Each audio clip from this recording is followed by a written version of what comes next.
What if everything about Wonder Woman was a lie?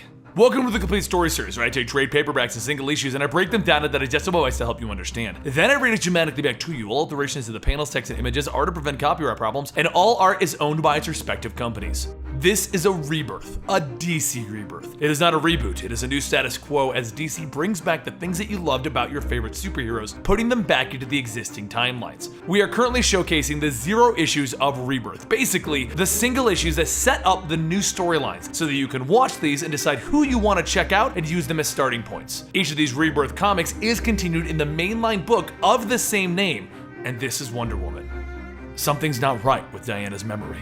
What is her story? What is her origin? Is she a clay figure made human at the request of her mother to the gods? Is she the illicit love child of Zeus and her own mother? Or is she something else? The world knows her as Wonder Woman, a hero and a member of the Justice League, but no one knows who she really is. And they all ask, who is she? The truth is, Diana no longer knows. She walks into her apartment and she looks at the God of War helmet, and she puts it on. Is she the God of War? War died and gave her the title, didn't he? So many questions about her history. Things aren't adding up. Did she even train on the island of Amazonia? Did she rescue a man and break their decree, causing herself to be banished from the island? She then takes off the helmet and crushes it between her hands. And she asks, why does her story keep changing? She tells herself that she shouldn't be able to crush the real God of War's helmet. It should be unbreakable. She then throws it to the ground, stating that the first casualty of war is truth, and she needs the truth. She takes her lasso of truth and she wraps it around her own arm. Whoever is bound by this lasso is compelled to only speak the truth. She then looks in a mirror and she speaks to herself. Who am I? Wonder Woman. What am I? You are many to many.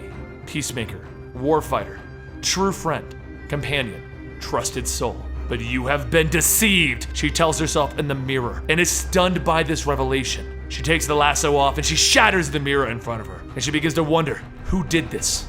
Who made her into a fool? She walks over to a chest nearby and she changes into her older outfit, and then she teleports to Olympus. As she appears, the creatures created by Hephaestus attack her, and she has to fight back, asking Olympus, is this how you greet one of your own? She drops the first creature, but then she's attacked by a dog-type creature, and after battling that, she discovers a centaur-type creature attacking her. She continues to battle, but as she does so, she notices that Olympus doesn't look right. It's crumbling at its very heart, at its core. Pillars are falling, murky waters surround her, birds are flying overhead as they attempt to leave. The trees are no longer green and robust, and the creatures don't want her there. And as Diana begins to realize all of this, she sees the reality. This isn't Olympus. This isn't her history. And she announces to whoever is out there, this lie will be stopped and she will have the truth. And she can tell that whoever created this lie of her life is afraid of her. And that brings us to the conclusion of Wonder Woman Rebirth. Now, this is a weird story because it's kind of retconning her origin to an extent, and I'm personally really liking it. Now, if you follow the mainline book, all of the odd number books are going to tell this storyline, while the even number books are going to be telling her retconned origin. So 1, 3, 5, 7, and 9 are all going to be this storyline. 2, 4, 6, 8, and onward are all going to be the origins. Her early years, like a year 1 kind of a thing. I hope you guys enjoyed. I hope you're looking forward to it just like I am. Don't forget to follow me on Twitter at Comicstorian and Instagram at Comicstorian, and I'll see you next time right here.